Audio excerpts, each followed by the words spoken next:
In this video, I'm going to show you how to add a promotional pop-up to your Squarespace website. Now, I know that people have mixed feelings about pop-ups, but the truth is that they're one of the most effective tools for getting people onto your email list. So let's jump in. I'm going to be demonstrating this using our mangrove template. So the first thing we're going to do is press / on your keyboard to bring up the search bar, and then we're going to search for pop-up, and then click on that to bring up the pop-up settings. You'll see a preview of your pop-up right here, and the first thing we want to do is change the layout. So you can use this default layout if you want, but you can also select from a variety of other layouts that include nice features like being able to add an image, adding a pop-up in the lower right-hand corner of your website if you want it to be less obtrusive. You can also add a pop-up on the bottom of your website, or you can have a full page pop-up if you really want to grab people's attention and force them to take action before they actually visit your website. Generally speaking, I would recommend not using these full page pop-ups except in very specific use cases because they will increase your bounce rate and send a lot of people away. So for the purposes of this demonstration, I'm going to select my favorite pop-up style, which is this one right here with the image on the left and the text and action on the right. We're going to save that out, go back to the pop-up settings, and then we're going to click on action. Now it looks like it didn't actually save. That can happen sometimes, so just click save again. Click on action, and you have a couple of different options here. You can have someone sign up for a newsletter, or you can have them click a button. The click a button option is great if you're having some kind of sale or promotion and you want people who visit your website to be notified of that right away. So for example, if I was having a sale, I might add a label here that says enroll now in one of my programs, and then I could click on the gear icon here to add a link. You can link to an email address, a web address, a file, a page on your website, or a phone number. I'm going to click on page for this example and just select a page from the list here. You can select whether to open this in a new window or not. As always, I recommend that you leave this toggled off if you're linking to something on your own website. If you're linking to another website, then leave it toggled on, and that will open that link in a new tab on the browser. And once you're done, just be sure to save it out and to save it out here as well. Now, if you want to use this to increase your email subscribers, you're probably going to want to select the sign up for a newsletter option. And this one is a bit more complicated. So first of all, you can customize the email field placeholder text. That's the text that appears grayed out right here. So if I wanted to change this, I could say, hey, leave your email here. We can change the button label right here. So by default, it says subscribe, but we could say sign up or whatever you want to use as your call to action. And then you can also customize the disclaimer text. So by default, it says we respect your privacy. You can actually choose to remove that altogether if you want, or you can add something else, maybe make it sound a little bit less formal. You also have the option to add a link to this text here. So for example, if you wanted to say, check out our privacy policy, you could actually link the privacy policy text to your privacy policy page. The next tab in the action settings is storage, and this is where things get a little bit more complicated. Now, if you use Squarespace email campaigns, you can simply click to connect that right here, and you can select which mailing list the people who sign up through this form will be added to. So you would have to set that up under the email campaign settings, but on this side of things, it's really simple. Now, if you click on Connect Other Services, you have a couple of different options here. So if you use MailChimp, you can connect that right here and it will guide you through the steps. It's very intuitive and easy to do that. But if you use any other third-party email marketing platform like MailerLite or ActiveCampaign or ConvertKit or Flowdesk, you're going to have to select Google Drive. And I'm going to show you exactly how this actually connects to your email marketing provider. But for now, we're just going to set up this one piece here. I'm going to log in to my Google account. I'm going to check this off and click continue. And I'm going to name the spreadsheet that all of these email addresses are going to be sent to. This spreadsheet will be automatically created in your Google Drive. So I'm going to call this newsletter subscribers test. And that's all we need to do at this particular moment. We're going to come back to connecting this the rest of the way to our email marketing platform. But for right now, at least these email addresses are being collected and sent to Google Drive. We're going to click on the verification tab next. If you want to send subscribers a confirmation email when they opt into your list, if you're using Squarespace email campaigns, there will be settings to do that here. You can also choose to turn on reCAPTCHA. If you have a problem with spam email addresses being added to your list, then this is a great idea. If you don't have a problem with that, then I would just leave it turned off unless that becomes a problem. And then the final step in setting up the action settings is the post submit message. So this is the message that people will see after they finish signing up through this pop-up form. And you can customize this to be whatever you want. So once all of this is set up, we're going to click save. And then we're going to go back to our main pop-up settings and click on content. This is where we can customize the headline and body text on the pop-up. With the body text, you can change the formatting to bold, italic, underline. You can link it. You can add a bullet point or numbered list. So change that to be whatever you want it to be. And then we're going to go back to the main pop-up settings and click on display and timing. Now you have a bunch of different options here that can make your pop-up less annoying to visitors because it's only being shown at specific times and also much more strategic.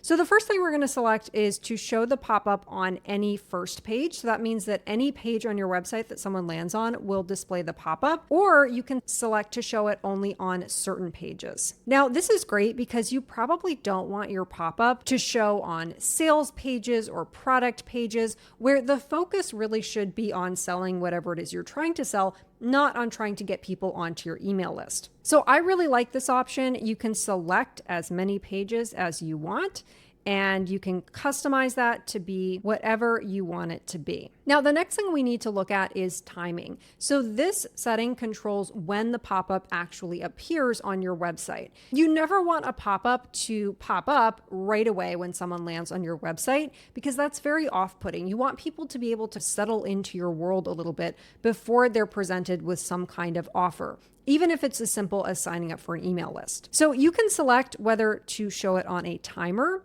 show it after someone has scrolled a certain percentage of the way down the page, or both. Now, I really like the both option because it means that even if someone visits your website and then gets distracted and gets up to do something else, if they sit back down, the pop-up won't display right away until they actually scroll through part of the page. So I generally like to set this as a 10 or 5-second delay. I think 10 seconds is a nice sweet spot, but you can totally set a 30-second delay if you want it to be even less obtrusive. And then you can set the scroll percentage to 25%, 50%, or 75%. I think 75% is a lot for a pop-up. I generally set this to 25%, especially if you have longer pages on your website. The next thing we're going to look at is the frequency. So after a visitor sees the pop-up, you can set how long it will be until they're presented with that same pop-up again. So you can set it for the next day, in 1 week, in 2 weeks, in 30 days, or never. And if you're using the newsletter sign-up form option on your pop-up, you can choose not to show the pop-up again if the person actually opts into your email list. So they won't be presented with that twice. You can also choose whether to show the pop-up on the mobile version of your site. Now, pop-ups can be annoying on desktop, but on mobile, they're a little bit more annoying because there's not much screen real estate. So you can toggle this on or off depending on your preference. Once you've changed all of these settings, you can save them out, go back to the main pop-up settings page, and the next thing we're going to do is add an image to this pop-up. Now you can drag and drop an image from your desktop or computer files into this window right here. You can also click on it and you'll have the option to upload an image, or you can search for an image within your assets library. So if I click this option and select template images, I can choose from any one of these images that I've already uploaded to my website. So I'm going to select this one. Now you also have the option to use stock images and you can connect them directly through Squarespace. So you can do that here. It's powered by Unsplash. So all of these images come from unsplash.com. You can search for a specific type of image and select that here. I'm going to use an image from my asset library. That looks really nice. Now we're going to go back to the promotional pop-up settings. And the one last thing that we need to do here is customize the styles, because obviously honestly, the image looks nice, but the text doesn't match the website at all. So I'm going to click on styles, and you can customize the headline text. That's this text right here. The body text, that's this text right here, and a few other settings here. So let's go through them one by one. For the font, you can select from any font on the list. You can change the style from normal to italic. You can adjust the size up to a certain point. Obviously, there is a limit with pop-ups, but you can see how that looks here. You can adjust the spacing between letters. You can change the text transform to all uppercase, all lowercase, or automatically capitalizing the first letter of each word. And you can adjust the line height, which is the amount of space between the lines there. You can also change the color of the heading font. So by default, this is an HSL code, but you can simply replace this with a hex code. So for example, if I added the hex code for black, that's what that would look like. And you can do the exact same thing with the body text here. So you can see that we can do that. We can also change the background. So you'll notice that the main part of the website here is a little bit grayed out behind the pop-up. We can change the color of that. So for example, if you wanted to set this to like maybe a blue from your brand font, you can do that here and you'll see what that looks like. You also have the option to change the background color here behind the pop-up text. So you can change that here. You can see what that looks like. We're going to leave this set to white for simplicity and readability. You can choose whether or not to have an overlay color for the image that appears on your pop-up. So for example, if I check this box, you'll see that it adds this gray overlay here. I generally don't like doing that for pop-ups. You can also set a custom overlay color here if you want. So if you wanted to add like a brand color filter to this image, you can do that. And you can also set the level of transparency. So you can see here that you can customize that in a bunch of different ways. So we're going to leave that fully transparent for now. You can also choose whether to display a custom color if the image hasn't loaded yet. So if the image isn't visible on the pop-up yet because of a slow website loading speed, you can choose whether to display an auto loading color, which is probably, my guess is a gray. I haven't actually seen it because I have pretty fast internet. Or you can select a custom loading color. So if you wanted to, you could set this to one of your brand colors that would display if the image is slow to load. You can also change the font styles and color of the button. So you can select the different font styles here. You can choose the style of the button. So this is currently set to solid, but you also have the option to add an outline button or a raised button. And you can also customize the shape of the button. So right now it's set to be a rectangle. You can also have the corners slightly rounded, or you can set it to a pill shape. And you can change the color of the button right here. And again, you can always paste in your hex code if you want, or you can simply use the color selector to find a color that you like. And you can do the same thing for the text color. I'm going to leave this set to white for contrast, but you can change that as well. And you can also change the style of the newsletter sign up form. So right now it's set to stacked, which means that the form field is stacked over the subscribe button, but you can also set this to inline so that the form field and the subscribe button are next to each other. You can also change the design of the input here. So right now it's set to outline. You can change this to be underlined, or you can select the rectangle option, which kind of removes the border there. I'm going to set this to outline. You can also set the background color for the field input. So that's this color right here. Currently it's set to white, but you can change that here, as you can see. You can also change the text color. You can change the color of the border. So if you wanted that to be a little bit darker, you can do that. You can adjust the disclaimer font. So these are all the styles for that. You can change the disclaimer color. So that's, again, this text right here. And you can also change the styles for the close icon, the little X here in the corner.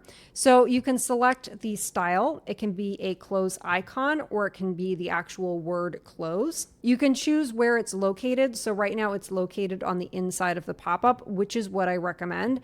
You can also locate it up here in the corner, but if you do that, just make sure that there is plenty of contrast between the background and the closed text or button so that people can actually see it. And you can also change the color of that right here. So if we want to make it a little bit darker to increase the color contrast, we can do that. You can customize the loading animation for the pop-up. So by default, it's set to just fade in, but you can also have it slide in from the bottom, or you can have it scale up. Right now, advanced overlay layout design is disabled. disabled, but if we toggle this to enabled, you'll see a bunch more settings here. So we can change the content alignment. It's currently set to left, but we could center this if we wanted to. You can change the content width, so that's how wide the content is allowed to be. You can change the vertical padding of the pop-up, so you can see what that looks like here. You can change the horizontal padding right here. You can change the space between the headline and the body text, so you can adjust that like this. You can change the spacing between the body text and the action button. And you can also add a content border. So if you wanted to add a nice white border to the entire pop-up, you can do that. You can customize the border width, and you can also customize the border color. You can also set some display rules specifically on mobile devices. So if you want mobile specific devices to be enabled, make sure that this is toggled on. Otherwise, you can simply turn this off if you want it to be whatever the default is. You can adjust the color behind the text, the headline font and color, the body font and color, the button font and color, and the button text color specifically for mobile. So if you want those things to be different on phones and tablets, this is how you would do that. Once you're done, you can save out all of your settings, go back to the main promotional pop-up settings, and you can display your pop-up by toggling it on. Now, if you remember, we had started the process of setting this up so that when people enter their email addresses here, those email addresses are sent to a Google Sheet, but we still need to connect that Google Sheet to our email marketing provider. So the first thing we're going to do is actually enter a kind of test email here. So I'm just going to enter my email and click sign up. And that's going to add my email to that Google Sheet, and then we'll have an example to work with. And then from there, we're going to go over to Zapier. Zapier is an incredible software that every business owner should have in their toolbox. Basically, it allows apps to talk to each other. So in this case, we want Google Sheets to send the email addresses of people who sign up for the newsletter through the pop-up form over to our email marketing provider. First, you'll need to sign up for a Zapier account. Now, they do have a free plan and you can run up to 100 tasks per month. So if you have less than 100 people subscribing to your newsletter through this pop-up form that you're connecting each month, then you should be able to stay on the free plan, provided that your email marketing provider is included in Zapier's list of free apps. So once you've created your account, we're going to click to create a new Zap. So we're going to click on this.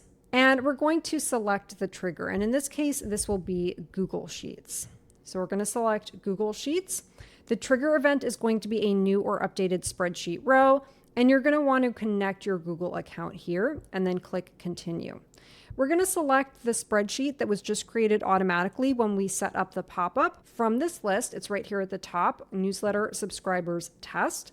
And we're going to select the worksheet, which is by default sheet 1. We don't need to select a trigger column, so we're just going to click continue. We're going to test the trigger. And then once it's done testing, we're going to click continue with selected record. From here, we're going to search for our email marketing provider. Now, my email marketing provider is Flowdesk, so that's what I'm going to use to demonstrate, but the process is almost the same for every email marketing provider. So I'm going to search for Flowdesk and click on that. And then I'm going to choose the action event, which in this case will be create or update a subscriber. The language might be slightly different for each email marketing provider, but basically this is what you want to do. I'm going to connect my Flowdesk account. So I'm going to select that here, click continue. And then these options, again, are going to look a little bit different depending on which email marketing provider you use. In Flowdesk, we use segments. So I'm going to select the segment that I want these people to be added to. And I'm actually going to search for newsletter. Now, if the segment that you're searching for does not appear here, just click to load more results and it should appear. So I'm going to select that. And then we're going to connect some of this data. So we want the email address of the person who's signing up here. And on the pop-up form, that's the only piece of information that's collected. There's no way to collect a first name or a last name, so we're going to leave that blank. I generally like to leave double opt-in set to false or turned off. And I also have some custom fields in my Flowdesk account, which is why I see all of these options here. You may not see those, and that's fine. I'm going to click continue. We're going to test this step. And once it's tested successfully, we're going to hit publish on our Zap. Now, once that's done publishing, you can rename the Zap to keep things organized in your account. So I'm actually going to call this Google Sheets and then I'm going to add a dash and a forward caret. That'll turn into an arrow, and that'll go to Flowdesk. And then in parentheses, I'll put newsletter. And that's just how I keep things organized in my account. Back in Squarespace, we want to make sure that we complete the very last step, which is toggling your pop-up on so that it actually displays on your website. Now, this is great if you want to use the native Squarespace pop-up form, but what if you want to embed a pop-up form from your email marketing provider directly on your Squarespace website? I'm going to show you how to do that. And I'm going to demonstrate using Flowdesk again, because that's what I use, but the process is very similar for any email marketing provider. So on Flowdesk, I have this form here. I'm going to click on the three dots next to it and click embed. Again, this will look a little bit different depending on which email service you're using. And for a pop-up form like this, we just have a header code. So we're going to copy this header code. And over in Squarespace, I'm going to press / on my keyboard, and we're going to search for code injection. We're going to add the pop-up form to the header code for the website. So I'm going to paste that right here. I'm going to save it out. And now that pop-up is going to appear on every page of your Squarespace website. Now, let's say that you only want it to appear on certain pages. In that case, you would remove this code. We're going to save that back out, go back to pages, and you would want to add the code specifically on the pages where you want the pop-up to appear. So for example, if I wanted the pop-up to appear on the overview page, I would click the gear icon next to that, click on advanced, and paste in the code here instead, and then save it out. And you can repeat that process for any page that you want that pop-up to appear on. So embedding a third-party pop-up on your Squarespace website is incredibly easy.